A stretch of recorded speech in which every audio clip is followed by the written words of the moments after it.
Got a cord I'm making, lamp cord, a little extension. Why?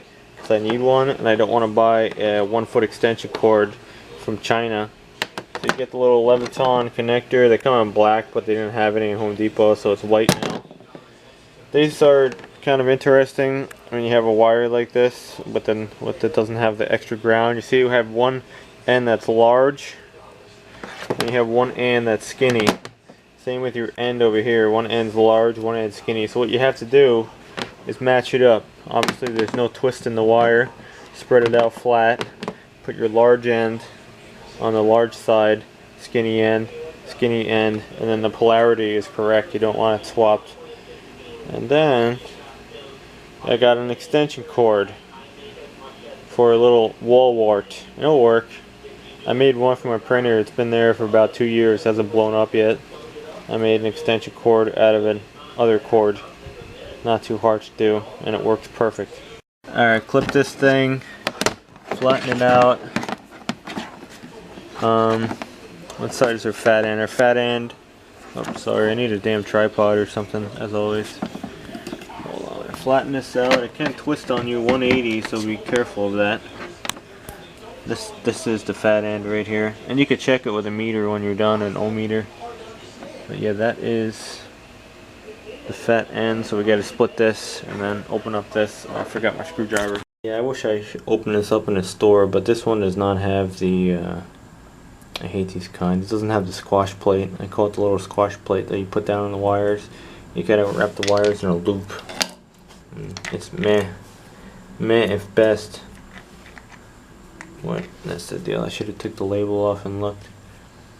But the Home Depot lady was there watching. And I gotta go out here because I'm getting killed by mosquitoes. They're just biting me all over the place. This place is such a shithole. So let's get our polarity correct. Strip back our wires. Put them in a loop. Put them like there and test it. Got our one side done. But when you do wiring, you want to put a loop on the end. This is stranded, so it's more tricky.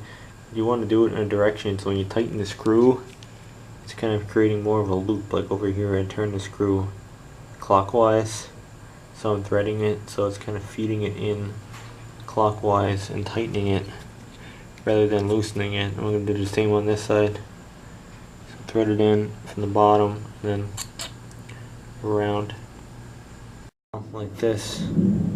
So one end wire kind of goes like that, and one end goes like that. That should work. And put it back together in our screw. Hopefully it doesn't spark. I see, on this one it's interesting. You have to put them like so through the hole. Comes with no directions, you kind of just figure it out as you go. So that keeps it even. And then you can put the other half on. Or can you? I don't know. We'll figure it out. Sometimes you have to whittle your opening a little bit, which I did. And I think it's gonna work now. Yay. Yes sir, nice and tight, closes up. Let's test it out. Made herself her own cord. Scary. But it works.